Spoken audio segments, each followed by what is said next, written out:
Hello, my name is Miriam Latifer-Kiportis, and I have the privilege to serve the Faculty of Environment as the Director of Advancement. I'd like to begin by publicly acknowledging the history of the land UW is situated on. The University of Waterloo is situated on the Haldimand Tract, land promised to the Haudenosaunee and Six Nations of the Grand River, and it is the traditional territory of the Neutral, Anishinaabe, and the Haudenosaunee people.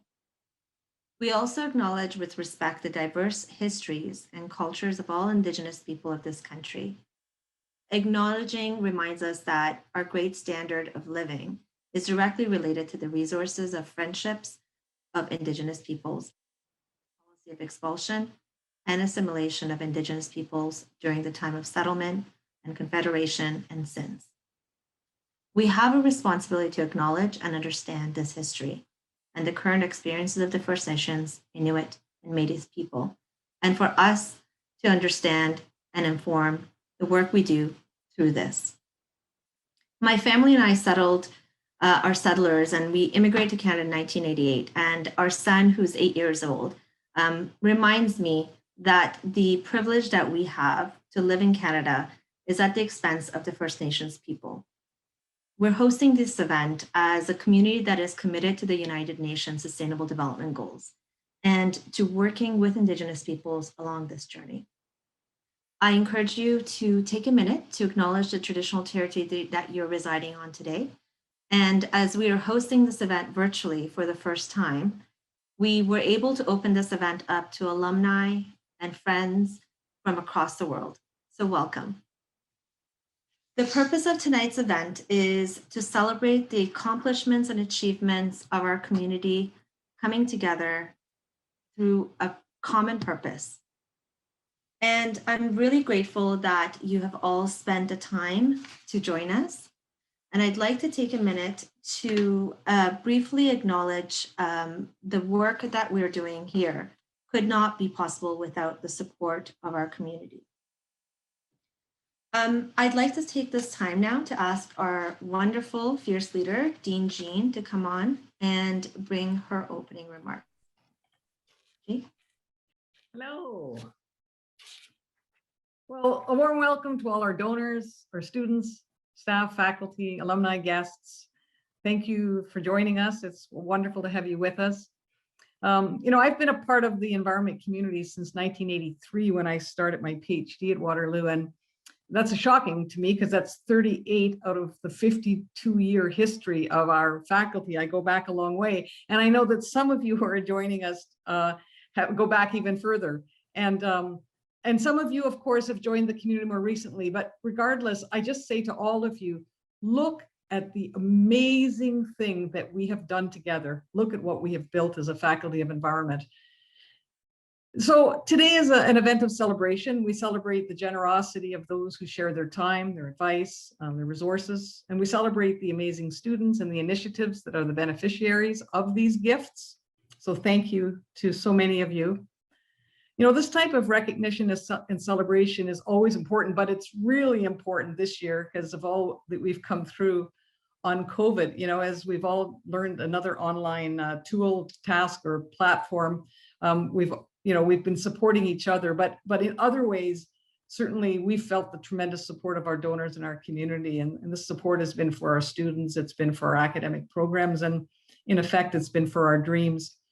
In terms of dreams, I thought I'd give you just a little snippet into our faculty strategic plan, which runs from 2020 to 2025. It has 3 big goals, and I'll just highlight for you in just 2 minutes what a couple of the accomplishments are to date. So our first goal is to be Canada's leader in environmental and sustainability education. And it's an incredible time for this challenge because sustainability has penetrated the thinking of every institution and of every discipline, which is amazing. But it means that as a faculty, we need to be nimble with our programming, and we are doing just that. So just right now, we have 2 programs that are under review at the Ontario Quality Assurance, and that is a new geography program and a Bachelor of Science in Climate and Environmental Change. And also in our seed, we have a new program that's joint with the accounting school in the Bachelor of Sustainability and Financial Management. We've also in the last year made contributions to the Indigenous Entrepreneurship minor and diploma. that St. Paul's University College has been leading with the Faculty of Arts. We're making contributions there. And I'm really excited. We're working now on initiatives at the undergraduate and graduate level on future cities, something that's been catalyzed by an incredible gift from one of our alumni. In terms of our second goal, it's to achieve increased impact through national and global leadership in environmental and sustainability research. And you might expect that we bat here on climate change, on ecology, and those things that you've come to know us for regularly. And of course, we do. We've been really quite successful. But a couple of other highlights that occurred in 2020 is we were successful in getting grant funding from the federal and provincial governments to install a flight simulator for research in the Faculty of Environment. And this is going to be foundational to the development of a sustainable aeronautics research center. And we've also appointed a new Canada Research Chair in tourism. And one of our faculty members is leading incredible work on youth resilience. So as you've come to know us, the Faculty of Environment is broad in how it thinks of environment, and we're following through. And the third goal I'll just mention is to demonstrate an ethos of caring in all we're doing. And of course, we're mapping on to equity, diversity, inclusion, and anti-racism in lots of ways. But I'm also really proud of the fact that we have a new charter for academic advising. So that's the update for all of you. And now to the main event, of course. And so before we get to our panel discussion, I would like to cue the virtual performance by the University of Waterloo and a music ensemble, a group of talented student musicians dedicated to playing music that originates primarily from anime and video game soundtracks. And they're going to be performing an instrumental cover on one of their most popular soundtracks from Tanaka Uta.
That was incredible. I'm always amazed and floored by the talent of our students. So now off to the exciting part of the event, which is our panel discussion. As an immigrant, it was really important for my family to move to a place where we would have opportunities, where there would be a lot of peace, but also opportunity for growth. And one of our panelists, who will be introduced shortly, said a really incredible thing that resonated with me. And it rings true for a lot of people. Where we live really can shape who we are. And that's the premise of the panel discussion that we're going to have today. And what we want to do is to all contribute to healthy, just, and sustainable cities. And in many ways, a lot of our contributors and donors that support us every day are helping mobilize this vision. So the faculty environment is very thrilled to present the role of philanthropy in shaping the future cities and building more just, healthy, and sustainable communities. I'd love to now introduce our panel.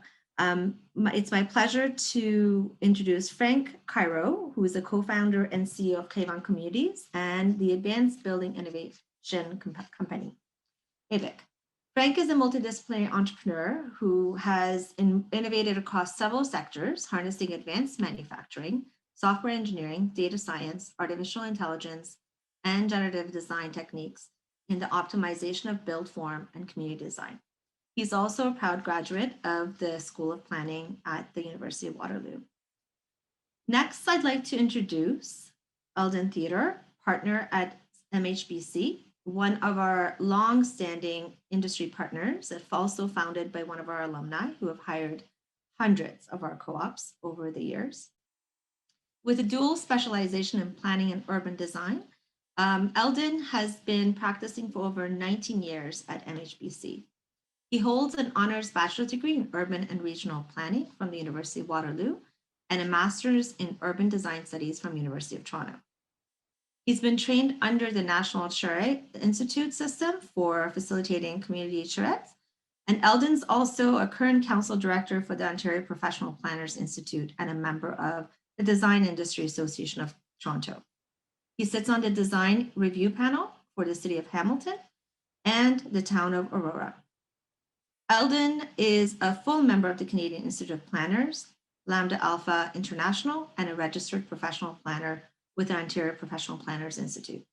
I'd be remiss if I didn't mention that Eldon also served for many years on the University of Waterloo Planning Alumni of Toronto, who are a dedicated group of our planning alumni serving and supporting the faculty. Next, I'd like to introduce Steve Minnell, who is our Senior Vice President and Chief Climate Officer of Canada Mortgage and Housing Corporation, CMHC. During his 28 years at CMHC, he's held senior leadership roles in risk management, policy, mortgage insurance, affordable housing, research innovation, and many more. Before joining CMHC, Steve worked as an urban planner, providing consulting services and land developers and municipalities. Steve holds an MBA from the University of Toronto, a BES in urban planning from the University of Waterloo, and a diploma in urban land economics from the University of British Columbia. He's a member of the Canadian Institute of Planners and is certified in real estate finance and holds the ICDD designation. Thank you for joining, Steve. Finally, I'd like to introduce Jacqueline Iezi, who's one of our new planners and recent graduate from University of Waterloo. Jackie holds a very important part in my heart because I actually got to meet her in her first year, and I cannot believe that she is now working in the industry and already having impact where she is. She holds her Bachelor's of Environment Studies with honors in planning, and during her undergraduate career, Jacqueline was the inaugural recipient of the Cheryl Kennedy Global Citizen Internship Award, and that allowed her to serve as an assistant planner with Habitat for Humanity, Wellington, Dufferin, and Guelph. I can't forget the minute that I spoke to Habitat when I went into the office, and they told me what a tremendous support and investment Jacqueline was providing to that organization. Just the sense of pride was immense. And she became a champion for affordable housing projects within the organization, and they actually hired her on after her co-op term. Since graduating in 2020, Jacqueline has accepted a planner position in the vibrant and growing city of Owen Sound. As a local municipal planning level, Jacqueline is involved in several facets of the planning process, including official plan review, site and subdivision development, and heritage preservation. Thank you for joining us, and I will pass it on to Dean Jean to moderate the discussion. Okay, thank you, Miriam, and a warm welcome to our 4 panelists. So I'm going to ask the first question, which is kind of like a lob ball. I played a lot of softball in my day because it's open and you can interpret it in any way you want. But I'd like each of you in turn to reflect a little bit on how you think about a just, healthy, and sustainable city. We know that there's lots of forces of change. There's lots of calls for change. But how do you confront that? So maybe I'll start with Steve because he smiled at me. And if you smile, you get to go first. Go ahead, Steve. Okay. Well, this is something that when you work in housing, you think about all the time. Most people who work in this field think about housing as affecting basically every part of our lives. Housing affects it affects our health. It affects our education. It affects how we live our daily lives. It affects how because it's such an important financial asset and is our largest expenditure for most households. It affects how we form our financial future, and consequently,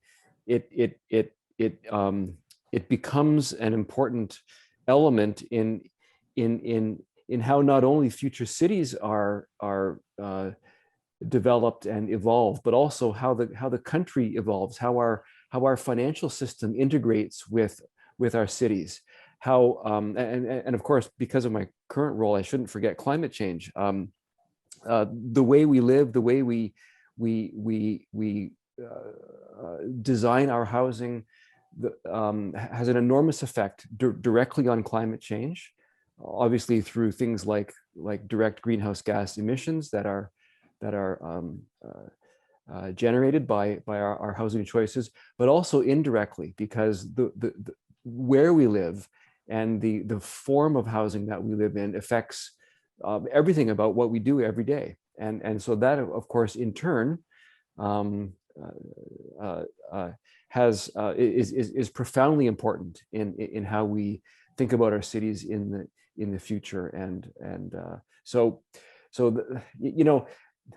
that's a bit of a wishy-washy answer because I'm saying that housing is everything, but it really is when we're thinking about future cities and how we want to live our lives. Okay, thank you. All right, Eldon, do you want to respond and add a little bit about how you think about a just, healthy, and sustainable city? Well, it's Steve put a pretty big framework in front of us there. I'm going to try and follow that. I think when I think about, I guess, just and sustainable cities, I think about part of the role that we play, like particularly as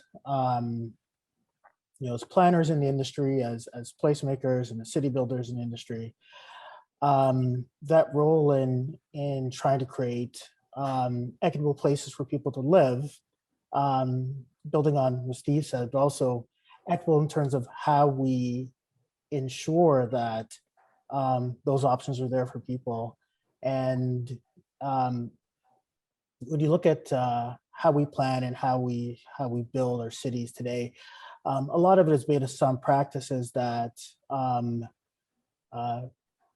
tend to favor the few and leave people behind.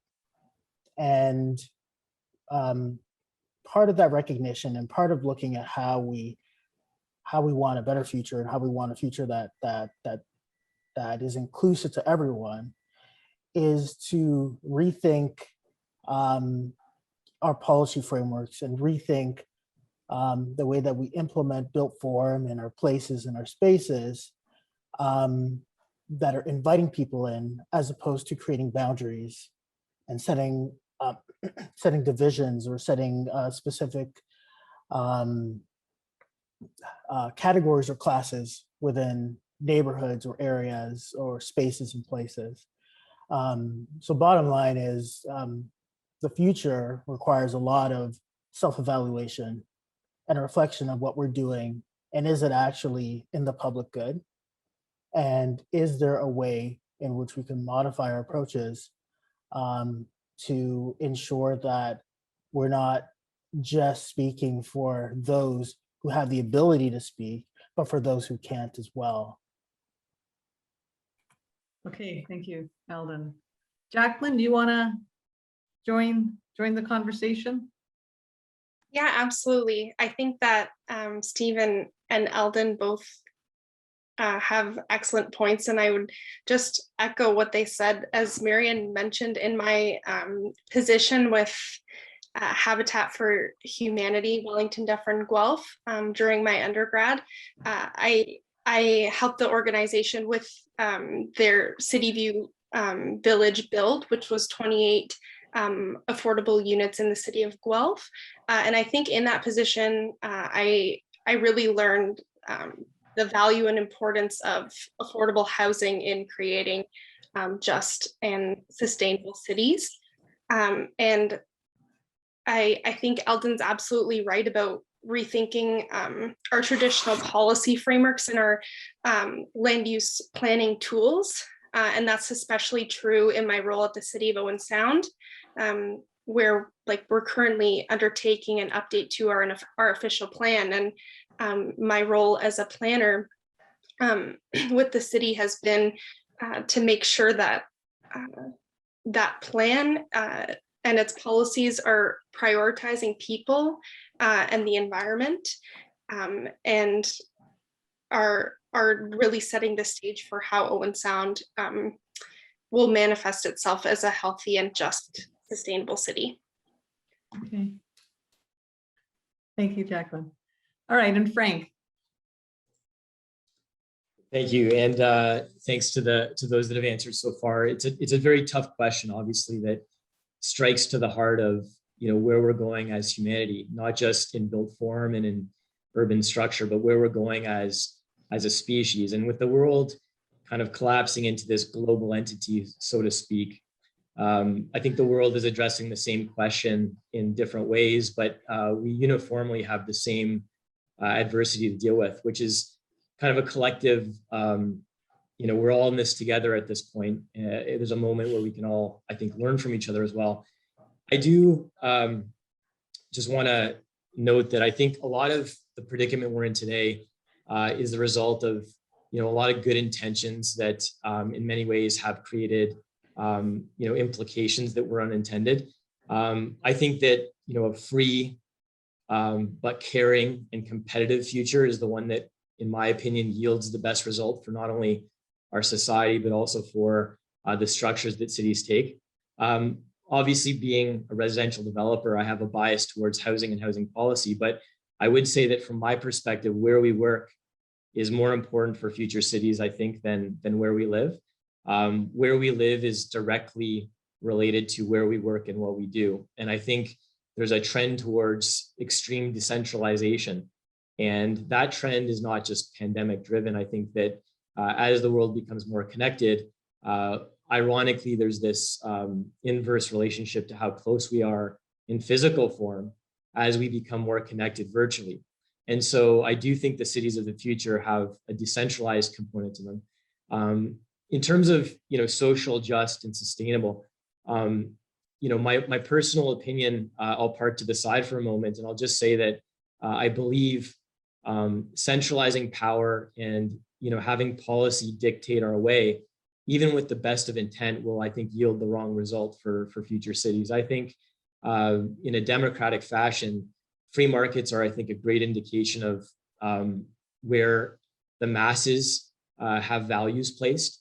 And I think that one of the flaws to date in the competitive landscape that our free market economy is based on is that goods don't really bear the full cost associated with production. And I think that in the future, internalizing those external cost factors will actually yield a better performing free market enterprise environment.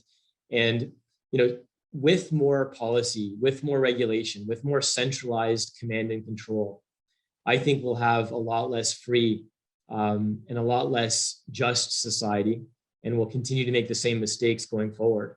I would support deregulation as a means to create a more just and sustainable future. And I would do that, though, by cautioning that some of the external cost factors built into our cost of producing goods need to properly be incorporated for consumers to start making the right choices. At the end of the day, we may not agree with what all the constituents in these neighborhoods believe, but I think it's very dangerous for a few of us in an elite fashion to make decisions about where we're all going as a species. I think that collectively, we need to sort of appreciate that we're all in this together, and every consumer and every voter has a role to play in shaping future cities, not in a NIMBYist way where they're complaining about what's happening around them directly, but we all, I think, want a good future that is one that's just and sustainable, and getting there, I think, although it's tempting, should be restrained from a regulatory perspective in my mind. Okay, yeah, thank you very much for sharing that. So all of these responses have us sort of thinking about process. There's lots of conversation about policy, for example, and its appropriate role. But now my question, I guess, to the panel is what about information technology and data analytics? Like, what about that other big driver of change that kind of has led to the Industrial Revolution, the transport mobility norms that we've adopted today? They were all led by sort of technological change. So I'm wondering if the panel can in turn sort of reflect a little bit about the role of innovative technology and advances in data analytics. And maybe I'll just start with Eldon this time. Wow, Jean, you started with me on the topic that I am least. Oh, sorry, you just have to say a little bit and then the others will join in. Well, I think the interesting thing about technological change is that at least what we've experienced in the last couple of years is, at least in my work and what we deal with on a daily basis, is we're always playing catch up. And it actually touches a bit on what Frank was speaking in terms of kind of the prescriptiveness of the way in which we approach things. The planning profession is not nimble enough to be able to proactively respond to changes in technology. And as a result, we're always reacting as opposed to embracing and integrating. And we're trying to find ways to control it, to pull it back to what we know, as opposed to figuring out, okay, how can we build on this?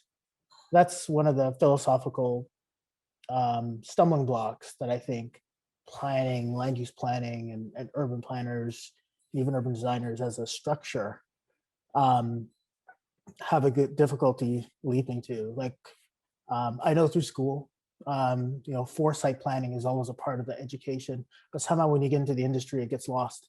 It gets lost in the churn.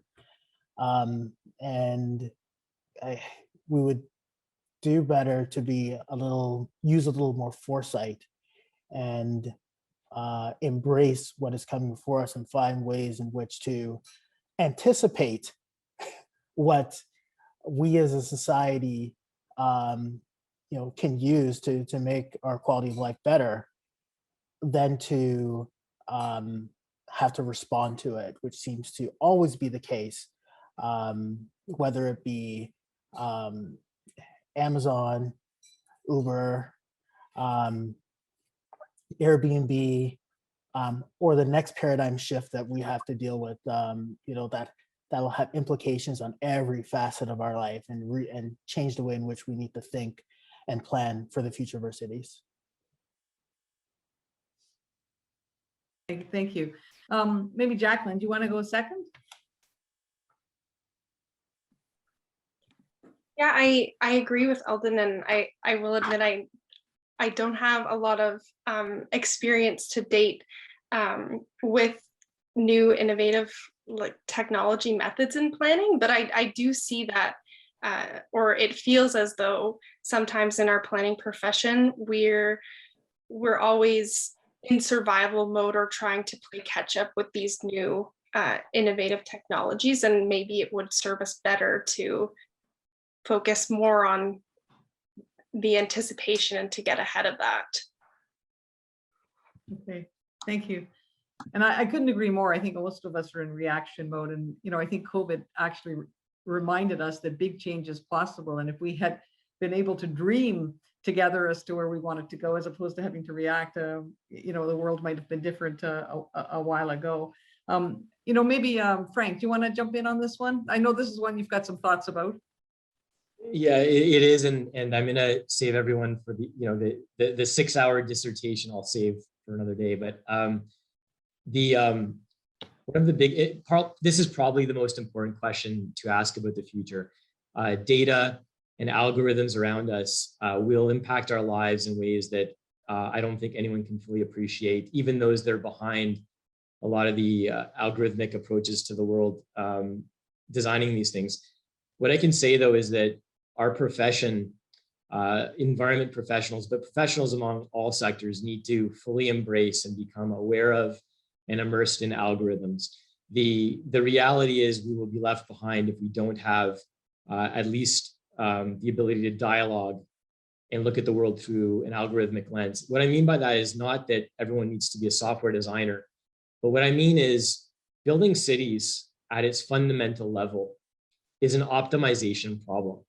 We have finite resources, we have objectives, and we have other parameters that require some data and algorithm to address. These are problems that we can't just simply go to trace paper and start scribbling to figure out. These are things that require analytics. And I don't want to sound like a technocrat or overly quantitative, because I do believe that the best cities, have an aesthetic.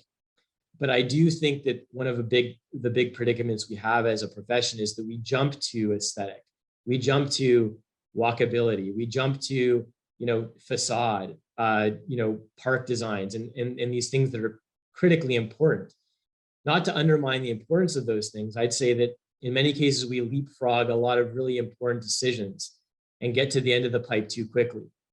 I'll use a parallel example for those that aren't in the world of optimization.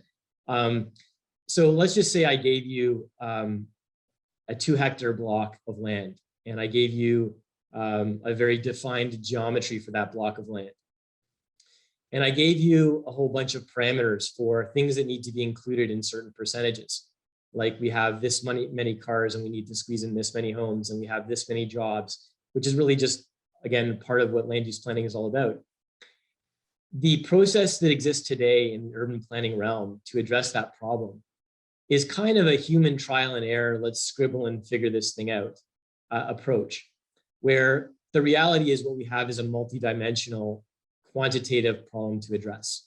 And built into the human outcome with trace paper is a whole bunch of waste. Built into a more algorithmic approach would be quantitative tools that will help decision-making a lot, whether that be cost control, whether that would be servicing optimization, whether that would be topography management, whether that would be park placement, whether that would be optimizing yield for the number of people that need to fit into that space in the most optimal way. So I have a very strong bend towards analytics in land use planning, and quite frankly, the lack thereof. And it kind of guides everything I work on a week-to-week basis. We build optimization into everything we do. We talk about everything in the realm of algorithm. And I do find it really unfortunate and actually quite problematic that with the world around us going into the route of big data, algorithm, and automation, that land use planning as a profession has not really evolved in terms of its ability to use data as a powerful tool in the planning arsenal. Yeah, thank you for those provocative comments. And I share your love of data. So I think that all of us in the professions of geography and planning and environment sustainability need to learn how to walk in this very complicated world where data is everywhere, unlike when I was younger. Steve, what could you do to wrap up the round? This is a huge topic, of course, and we could talk about many things. But as Frank was talking, I agree with everything Frank just said. I was thinking maybe maybe I would give you an example of something that we're thinking about that relates to the first thing that Frank said about internalizing costs. So one of the challenges we have relating to climate change is that the way our financial system is structured and the way we make decisions about the financial aspects of housing tend to ignore the full costs of housing. And what I mean by that is when you live in a certain place, there are the direct costs associated with that house. So you pay up front the capital cost associated with that house, and then and we generally allow you to mortgage that upfront cost, and you pay back that mortgage over a period of typically 25 years.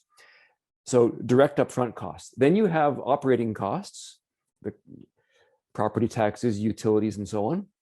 Those are direct costs that you bear as an occupant of the housing, and those are pretty easy to understand, and people factor those into the decisions they make about housing. And our financial system uses those in assessing your ability and capacity to repay your mortgage.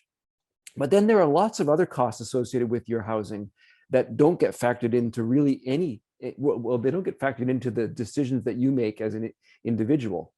Things like the cost to the municipality to service that housing unit, the basic municipal services, waste collection, road maintenance, snow removal, policing, all of those direct municipal costs.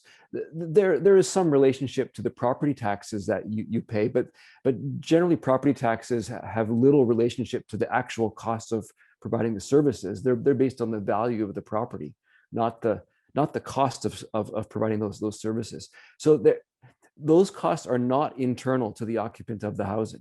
They're mostly external to that person. So we don't really factor them into the decisions we make about housing. Then we have this sort of costs that are in the private sector that are associated with our housing choices. And I'm thinking about things like the cost of to a delivery service like Amazon. If we all live in very low density environments, it costs way more to send packages around to our homes, and you can think of many examples of this. The private sector costs that are associated with housing. And then finally, there's all the externalities that we create. A lot of these have to do with climate change. So we generate we create greenhouse gas emissions and use energy that is the cost of which is not internalized to us. Most of those costs are external. And so I'm finally getting back to analytics. One of the things that I believe we should be doing as planners is understanding the full cost of the housing. And I'm using housing as an example, but you could apply this to other elements of cities as well. The full cost of the housing that we are creating. And we need to find ways to factor those costs into the decisions that people make if we want to avoid things like excessive urban sprawl. And I agree with Frank that the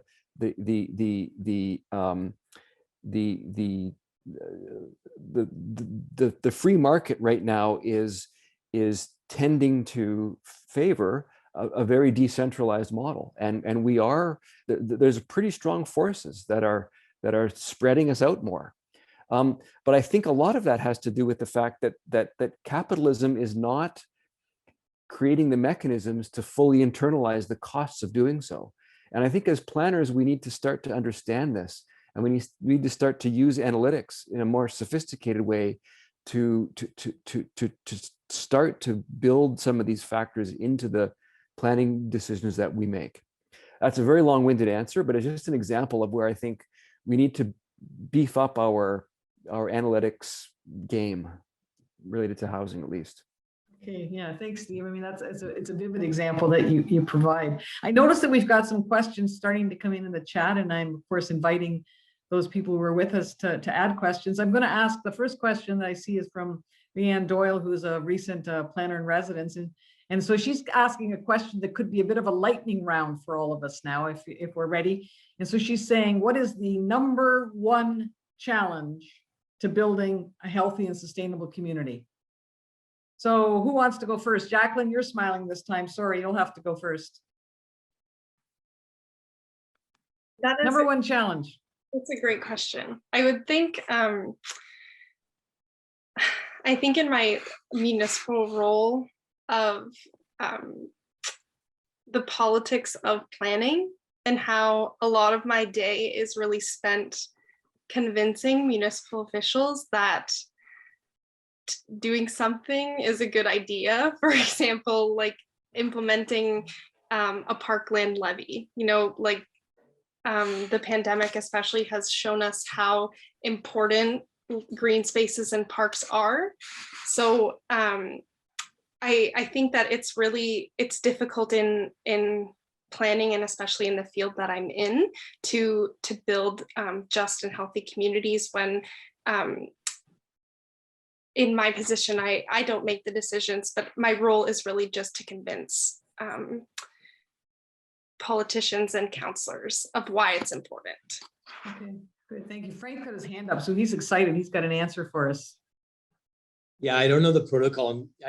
I don't have to go next, but I can if I've been called out. Yeah, please go ahead. I saw the little golden hand. So yeah, it's a nice hand actually. I wonder why they picked gold, but anyways, so this is a really important question. I think the person that advanced this question, ironically, I think you'd find that generally speaking, and I'm speaking generally because there's always obviously anomalies to what I'm about to say, but the development industry, municipalities, and we'll just talk about Ontario, the provincial government, for example, is pretty much aligned in its desire to build healthy, sustainable communities. Why wouldn't we be? Like, why wouldn't we all be aligned in that regard? And I think we are.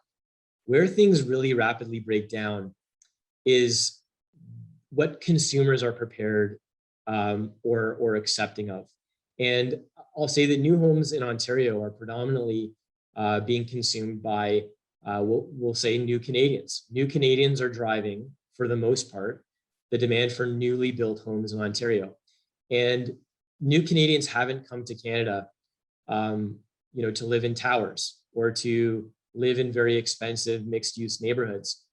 New Canadians have a desire for what Canada has to offer, and that's really in many ways, that backyard and a vehicle in their driveway. And so we have a very strong consumer demand that's driving a lot of the new home market. Now, I'll tell you this though, regardless of who that consumer profile is, and we obviously undertake a lot of focus groups in our industry, we want to push the market incrementally in the direction of sustainability. And there's a lot of examples I can share with you in that, but forgetting those for a minute. When you ask a focus group of a decent sample size, 400 people, let's say, and you tell them there's $1,000 to spend, and the two choices for that $1,000 would be choice one, an upgraded kitchen with a better appliance or a better countertop, or a more efficient home, literally 9.9 out of 10 people will select the better kitchen. And this is not only a predicament that we face in Ontario, this is a worldwide predicament. Individual consumers are not prepared yet to pay into the common good. And I'm not saying that that's a negative thing or an evil thing, that's just a fact. And so within that framework, how we make a difference and build sustainable communities is really an important topic. I'd like to say that as consumers become more informed, as climate issues become more severe, and as they become more understood, consumer preferences may shift.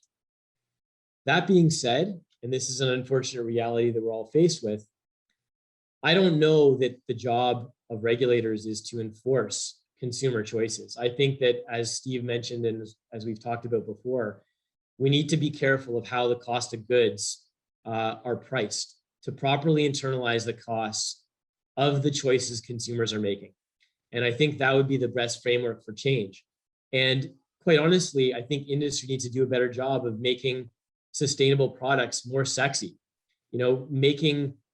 having better choices available for consumers so that they choose the sustainable option because it's the better option. And I don't know that energy efficiency is always the way to go there. I think there's other sustainable things we can do that consumers will also really appreciate if we did a better job producing and advertising those things. So sorry for the long-winded answer. It's a really important question. Okay, thank you so much. And I've got Eldon with his golden hand up now, so. Yeah, thanks for that. I'm going to take a different perspective on that answer. I think just reflecting on that question, which seems to have disappeared now from the chat. Oh, here it is. The number one challenge I actually think is politics. And I think it's the politics of what political parties in power at the time and what that party values. And the cycle in which that plays into the decisions that trickle down. And I know particularly in what I do on a daily basis, it all starts at the top in terms of provincial policy, what is dictated and what shows up in your local official plans and how it's implemented on the ground. And every step of the way, there's a certain level of politics that plays into it to make that decision. So all the good words are in there, healthy communities, diversity, sustainability. But when it comes to the actual implementation on the ground and creating those things, you'll often find that the right decision tends to be compromised by individual decisions. I'm thinking of a recent project that I worked on that started off with the greatest of ideals and was seeking to do housing that included an affordable component, that was looking to do a fit well component as part of that overall development to have a higher level of sustainability and to create privately owned publicly accessible spaces that provided connection to transit.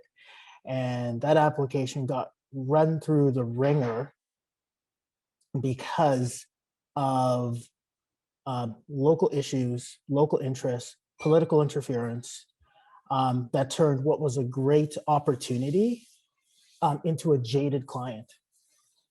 And those type of interventions and I guess obstacles are one of many that get in the way of achieving that goal. And I'm not saying that politics isn't something that we can avoid. It's always going to be there. We live in democratic society. We vote, we bring our people into power, and I think that's the right thing. I think it comes down to, as a province, a city, a country, what our values are. And you can look to other countries in the world, and they have different values, and they make different choices about how they house, how they accommodate people, how they support people, and some that make other choices of how they choose to pull back, how they decide to let others make those decisions. And the outcomes are always different. And all you have to do is look at those countries and look at what the outcomes are in those and determine what you want, for society. I think that's the best way in understanding and how to achieve that goal. But I really think that has to be one of the biggest obstacles to deal with, when trying to achieve healthy, sustainable communities. And Steve, I think that makes you the. Yeah. Yep, go ahead. I think the biggest challenge right now in this area is widening wealth and income disparities. I think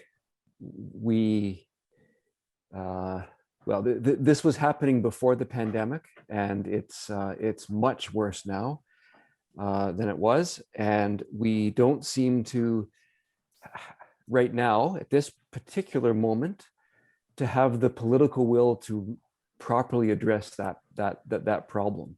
And the things that are happening in our housing markets right now are exacerbating it to a tremendous extent. We're seeing massive backwards transfer of wealth from younger generations to older ones as they buy their houses that are at inflated prices. And this has profound long-term effects on our society, I believe. And I don't see yet the political will to deal with this problem properly. And I think I'm hopeful that it will come, but it's not there yet. And I think it's a significant problem that we have to address. I worry that we're gonna become a much more a society that looks more like the United States in terms of income and wealth polarization. And I think we still have time to reverse that trend, but I think time is starting to run out, and we need to embrace the political will to do something about it. Okay, thank you very much. As you talk about sort of the haves and the have-nots, and I know that, when we were preparing for the panel, we talked a little bit about the role of city builders in achieving social justice and promoting equitable development and so forth. So that kind of connects with one of the questions that came in a few minutes ago. And that one was the idea of planning for people on the margins. And the idea is that if you do that, that everybody is included in a design in the way forward. So the question really was, is that the way forward? So I noticed, Eldon, I see you've come big on my screen. Do you want to go first on that one?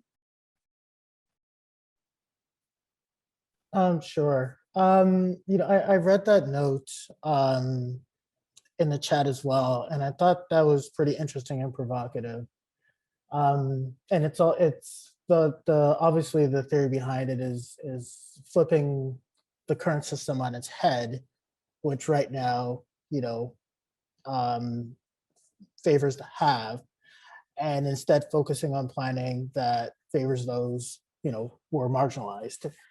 And I think it's actually more than that. I think it's more than just saying, okay, if we focus on the people on the margins, then we're going to be planning for everyone. That's still not planning for everyone. I think I honestly think, and part of the work that I've been doing with OPPI on anti-Black racism and planning, and as well what OPPI has been doing and with Indigenous planning, has really helped to reveal that the way in which we plan has these systemic barriers built into it that most people don't realize and recognize as part of their daily practice. And the first step is recognizing the things that we do that do harm, to those who are marginalized, those who don't have the same access or voice to help make those decisions. Once that's recognized, and once that, the aha moment comes into place, it then becomes a more tangible opportunity to be able to deconstruct and reconstruct the way in which we do things. I know a lot of you heard kind of stories from the city of Toronto about the Yellow Belt and, what that means in terms of housing opportunities. That's a real issue. That's, the way things are moving in terms of planning has been, to protect certain communities from change and push people to, to the edges and condos on corridors. And when you talk about housing choice and housing options, there's the greenfield option, absolutely, but there's also the built and existing option in which if people want to be able to live in a walk-up apartment in an existing neighborhood, they should be able to do that without, the belief that it impacts the character of the neighborhood or infringes on the patterns that have been established, and recognizing as that's supposed to be the mark in which planning is good. So it's taking a deep look at how our current practices are framed, whether they are inclusive, and what changes we need to make in order to um, open up opportunity for those who are on the margins, so that there is greater equity in how we plan. Thank you. That's a very, very profound, thoughtful answer. Thanks for sharing that. Do any of our other panelists want to respond to the question that was asked? Should we be planning for the margins? Frank, you've got your hand up, please. Yeah, so I thank Eldon very much for his comments and obviously all the work he's doing on the topic as well. You know, I come from an immigrant family with no money. The family that my grandparents that came here lived in a home in Toronto with 4 other families that I'm not sure would even qualify as a bachelor apartment today in terms of the size that they lived in. And I can appreciate how tough it was for them to, you know, make a life for themselves in a new country. But they did. And I guess my comment on this is that I feel that urban planning, and I apologize in advance for the provocative nature of the comment. I think urban planning has destroyed the economic reality of housing for so many. And I don't think that it's even a remote possibility for so many among us, because we have been so resolute in our addressing land supply for new homes that we've forced such extreme levels of intensification that we've prevented affordable choices. And what I'm suggesting is not that we expand forever in perpetuity into the green. What I'm suggesting is that we take a responsible approach for new communities that include the densities that we all think are appropriate and sustainable, but we continue to build new communities at a pace that is equivalent to the demand that is growing and the population increase that we're faced to deal with. Canada is growing at a massive rate, and in Ontario specifically, in the Greater Golden Horseshoe is one great example of explosive population growth. Where's the explosive housing supply that's supposed to keep up? It's not there. And so don't tell me for 1 second that housing will stay affordable if we don't keep up with demand. It will never happen. And so I urge planners across the province to think about housing supply and the lack thereof when we talk about leaving those behind and making neighborhoods unaffordable, not having choice of housing. We have control over this topic and we're failing dramatically at it. Thank you. You can tell the panel is warmed up. They're ready to share, you know, deep thoughts that they've been working through in their minds on these really critical issues. Steve, I see your hand. Please, next. Yeah, so this is a big issue in the housing world as well, and it's this debate about whether our housing policy should focus on creating affordable housing or making housing more affordable. And most of what we do in the federal government, at least, is about creating new affordable housing, which generally means program spending, subsidies, lending programs that provide financing for proponents to create new nonprofit housing, for example. And these programs are needed and they're important, but they're incredibly expensive. And it's very difficult for governments politically to provide adequate funding for the need that's out there. And so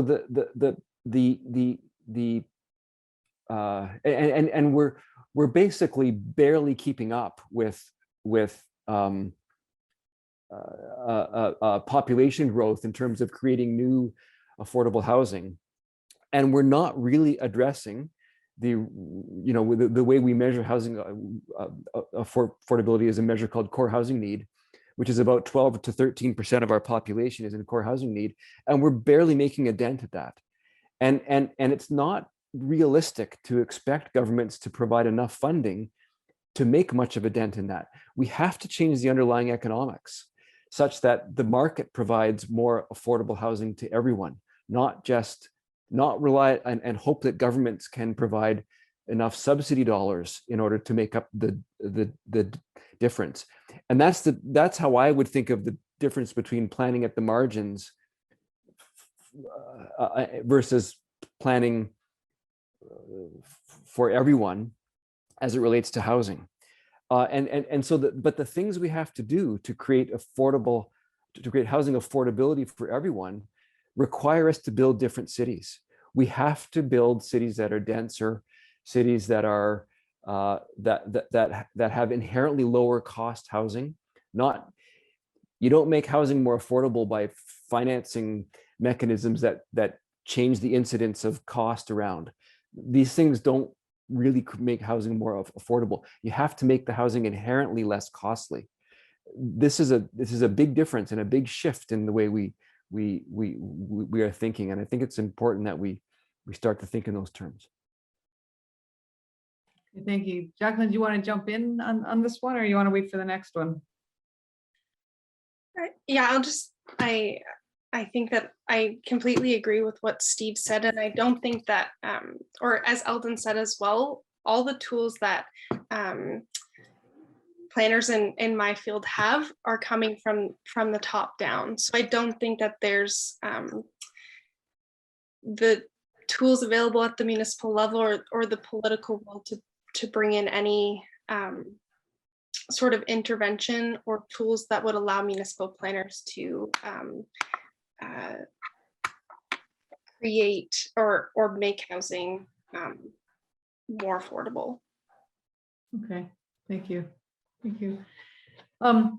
You know, one of the questions I think that was dealt with philanthropy, and I wonder if any of you could comment on how philanthropic institutions and others could work together to sort of solve some of the challenges in cities. And I think, you know, as Canadians, or at least as a Canadian, I don't think about philanthropy in the same way that I might if I were in the US, but there's questions about that particular role, or about the role of other parts of society and in making change or in making a difference. Any thoughts from the panel on this particular angle?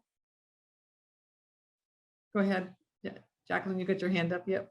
Yeah, I'll go first on this one, because I think it really relates to the role that I was in during my undergrad with Habitat for Humanity. And I think that the mission of so many nonprofit organizations is directly related to the resiliency of our urban areas.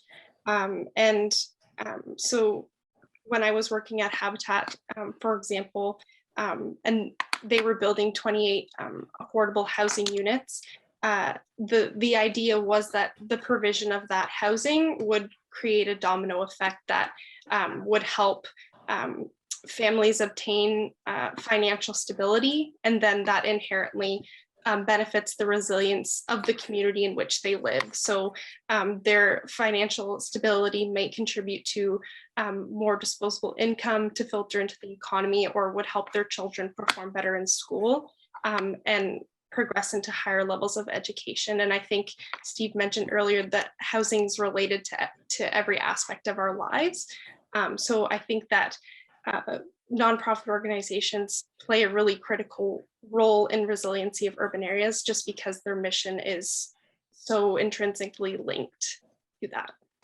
Okay, thank you. Thank you for sharing that personal reflection as well. Frank, you've got your hand up. Go ahead. Yes, thanks. And Jacqueline, thank you for the work you've done, obviously with Habitat and other, it's great to see that people are engaged in such important causes. The more we need, in my opinion, these philanthropic entities to solve housing problems, the more we're failing. They're almost a bellwether in many ways for how big a problem it is we're creating for ourselves. And housing affordability is a huge topic, and I'm not sure we're going to be able to cover all aspects of it today, but it's something I'm deeply concerned about. I'm deeply, deeply concerned about where we're going, as a nation, but also as a province with respect to housing choice and affordability. At the end of the day, I think it's up to all of us to be philanthropic. And I think every organization that exists needs to think carefully about the world that we want to live in and the choices we make and how we can make a difference. I do know that there are both private sector and also not-for-profits that are working really hard at this, figuring out ways to make an impact, and they'll continue to. In the affordable housing space, as one example, we are deeply committed in our organization to sort of figuring out how to build more affordable units. And Steve touched on a really important topic, which is the form those dwelling units take are really important to get right in order to get the cost of that product down. One of the big challenges we have for affordability, ironically, are all of the between building code and other requirements, municipal and otherwise, that are placed on these affordable units that add cost. When you think about soft cost and fees and tax and all the other layers and layers of costs that go into new homes, affordability is a big issue. The cost of land is the biggest driver, and that's directly related to the supply of land available for urban development purposes. But there are a lot of other costs that go into it. And so we're factory producing affordable units. And I can tell you right now that they're inflated in cost by probably upwards of 20% for things that don't necessarily need to be included in units that are forced to be. And so I would just like to state that often municipalities, when they look at affordable housing options, don't think about them in the context of how do we build affordable units in the most cost-effective way. These affordable units need to be, fully accessible and fully energy efficient and fully, architecturally appropriate for neighborhoods and fully urban designed with articulated facades and et cetera, et cetera. And at the end of the day, on expensive land, it's difficult to come up with an affordable housing solution that doesn't involve a grant. And so I think if we rethink altogether what an affordable housing unit looks like and performs like, we'll all be a lot better off. Thank you, Frank. Eldon. Thank you. Just 2 points on this. I think philanthropy and philanthropic movements play a really big role in city building. And they also play a really big role in conservation and environmental protection. And, you see a lot of those, throughout the city, whether it be concert halls, museums, hospital wings, those are all, as the result of those giving back. And whether it's an environmental area or conservation area, those are moves that are intended to better, result in the betterment of society. And I think those are great contributions, and those elements should continue. Just in terms of my own experience with this, my firm is working with the university to set up a scholarship for Black and Indigenous students. And the reason why we're doing that is we believe that there's a role to play in terms of greater representation in the planning industry and helping to break down those barriers on the journey for those who find obstacles in the way in order to achieve success within this profession, and to have greater representation in the profession so that the decisions are more reflective of those in our society. So it's for us and for MHBC, it's an important move.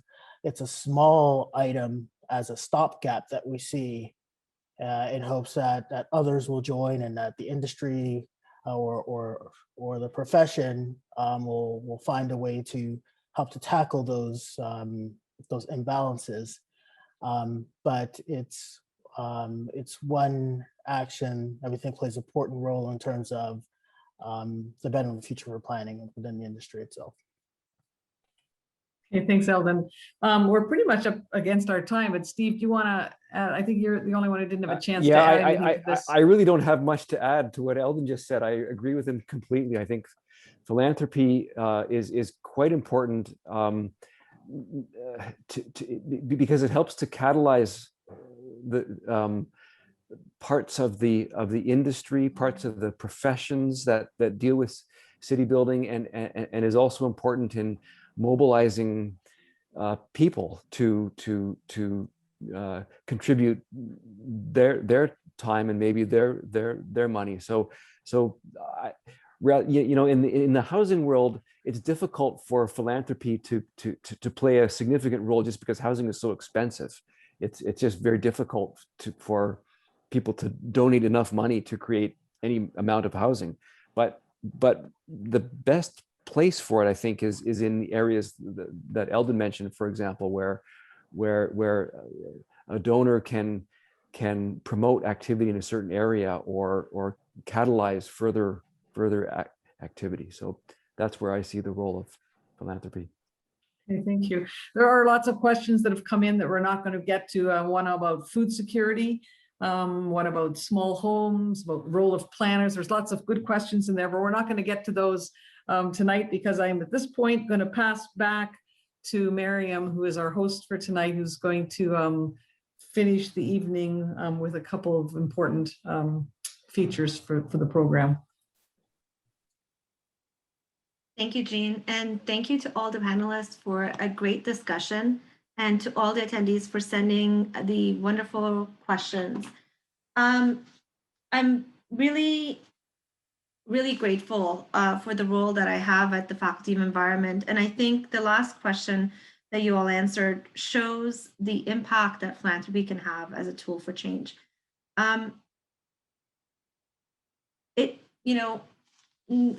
All of us didn't fall into our jobs because, we woke up and we knew we were going to be a planner, fundraiser. But I think what's brought all of us together tonight and throughout the history of our faculty is a shared vision and a common understanding of where we want our world to go. And to what Frank was saying, I think it's really important for us to really listen to one another and have those dialogues and be able to move the needle as soon as we can to impact change for the future generation. I'm really delighted that we were able to put this event together, and I really want to thank our wonderful, wonderful team, but in particular, Bastiana Powell. I really think that the chat that we just had shows the impact of our team and our community. And I want to thank all of our donors. In particular, I really think I'd be remiss if I didn't mention that we were so humbled this past, almost 2 years, especially during the COVID time, when donors came together to support students, came together to support new programs. And these are not small, insignificant investments.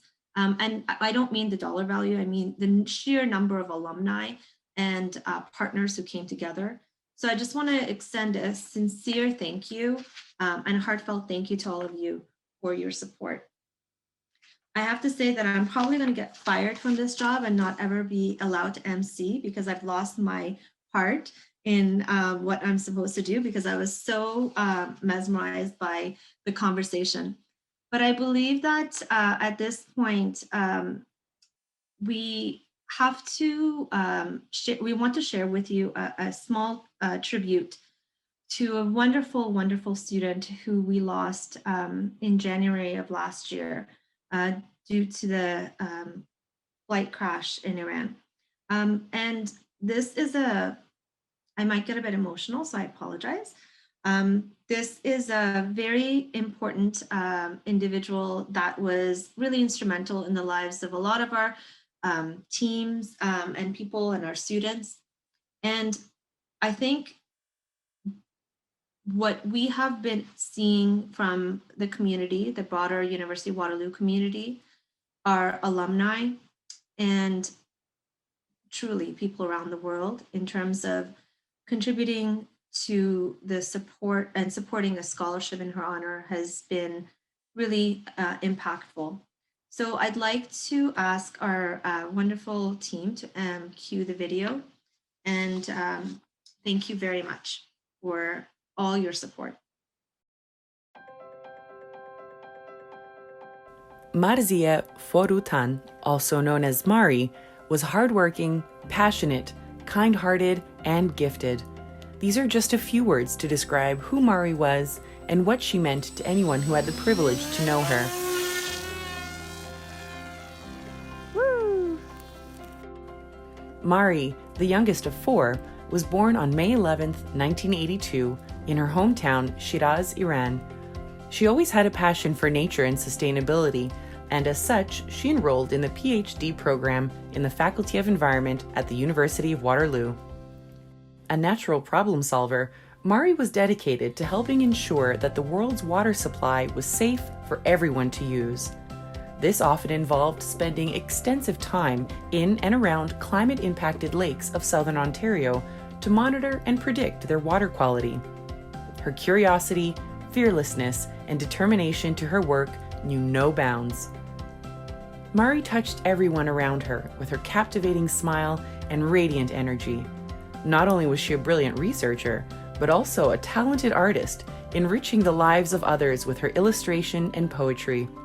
One of her paintings proudly saved with the quote, "Do not go where the path may lead. Go instead where there is no path and leave a trail," by Ralph Waldo Emerson. Mari dared to create something new.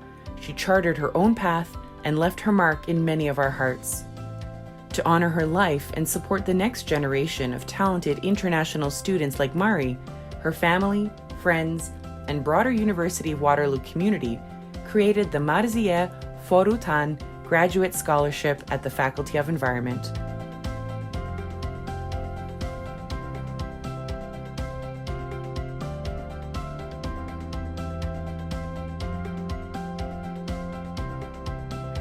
Hello all, my name is Rodrigo Curti Pereira. I am a master's student in Geography Water at the University of Waterloo, and I am the first recipient of the Mari Forutan Memorial Graduate Scholarship. As an international student from the Global South, I recognize the importance of awards like this to allow people like me to pursue postgraduate studies and to conduct research that is meaningful for the Global South. My research is about the effects of the COVID-19 pandemic on populations that lack access to safe water and sanitation. I want to thank the University of Waterloo, all the donors, and the Forutan family in particular for this award. I am deeply honored to be the recipient of this award, and I hope I can carry on Mari's legacy by conducting research that pursues equitable access to safe water and sanitation for all. Thank you very much.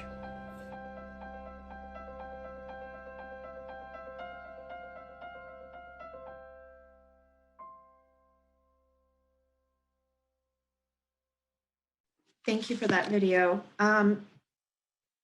I think it's really important to really acknowledge the generosity of our donors who have established this scholarship, but also this year have really, truly, as I mentioned before, shown us that philanthropy can have really great impact in the lives of our students.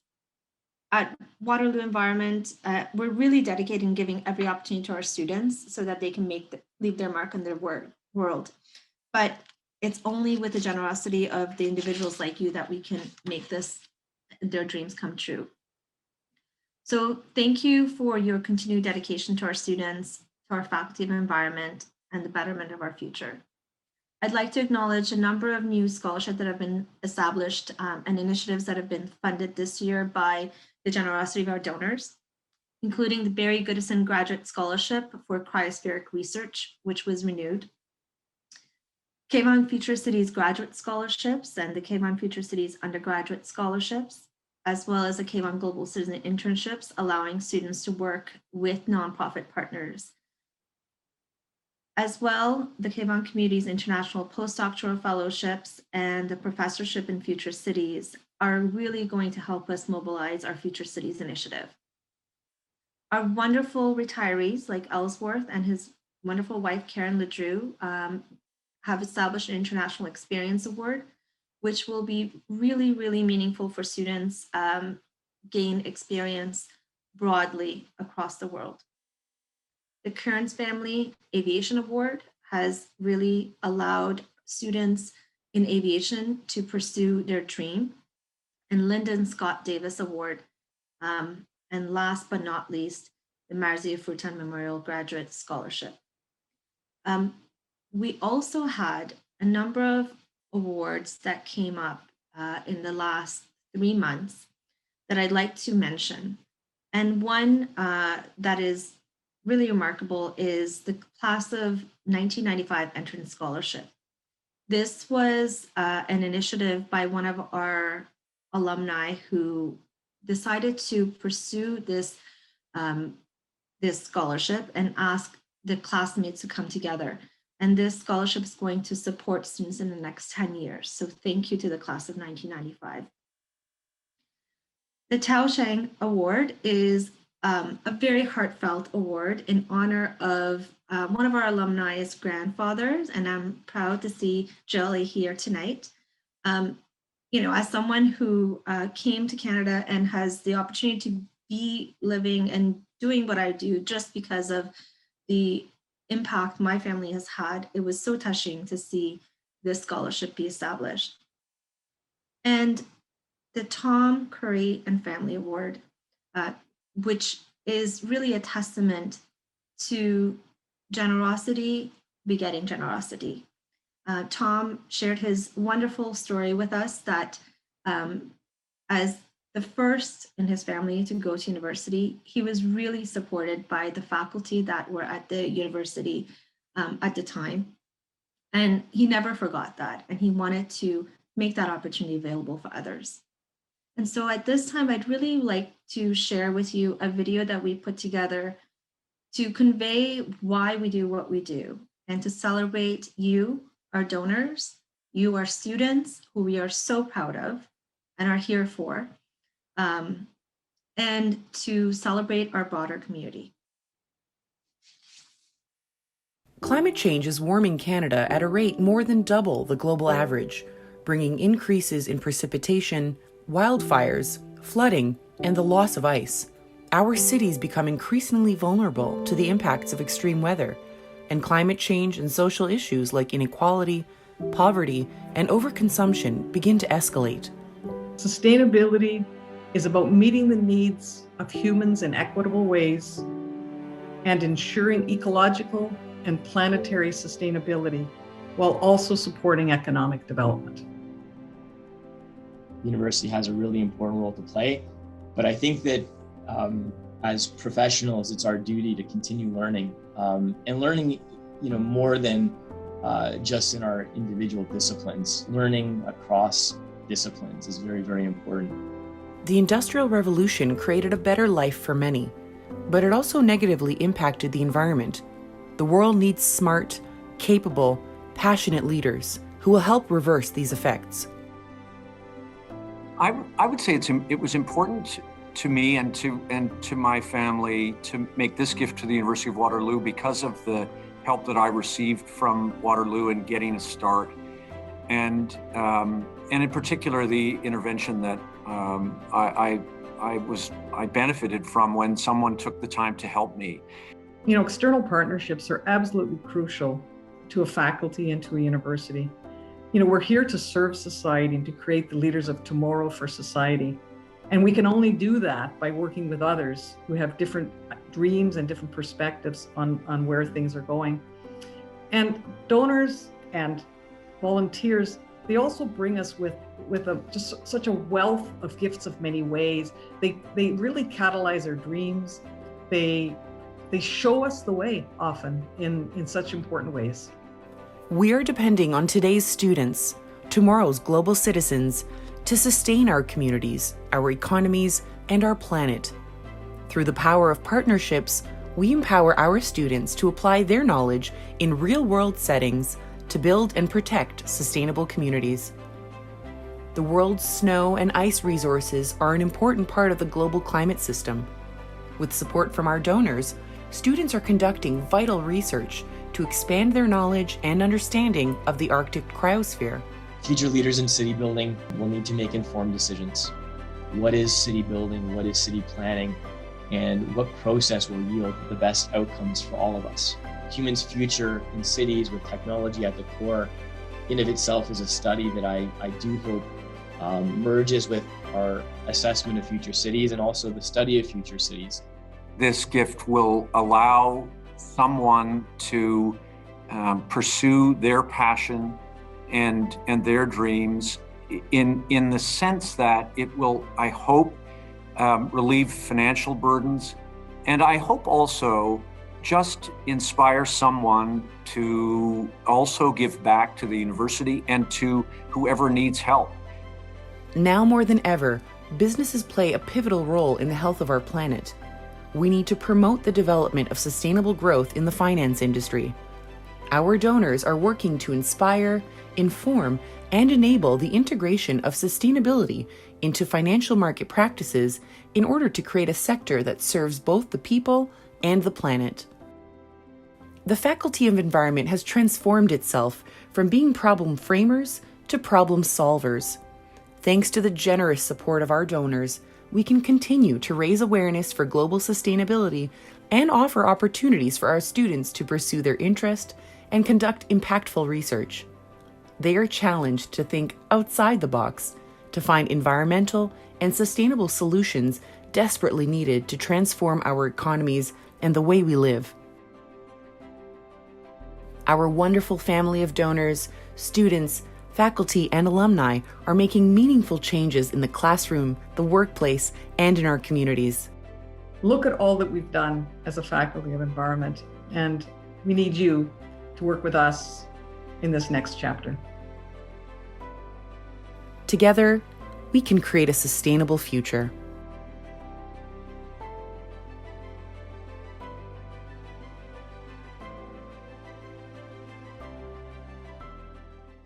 Once again, thank you so much to everyone. Thank you to our alumni. Congratulations to all our students. And a sincere thanks to all our donors. I'd like to ask our Dean, Jean Andre, to come back and bring closing remarks. And I'm looking forward to hopefully celebrating this event with everyone next year in person. Be safe. And Jean, over to you. Hello. Miriam has said it so well. You mean everything to us, and we are just so grateful. I'm also really grateful to the panelists today who gave up their time to spend with us and also to share their ideas, which sometimes are controversial and sometimes are different from one another. Thank you to them. Thank you to Vestiana for organizing today for us so that we could be together. And always congratulations to our students. You're doing amazing work. The final word has to go to our donors. Just thank you so much for your many, many contributions of money, of time, of ideas. And we're just happy to be on this journey with you. So have a good night and all the best to all of you.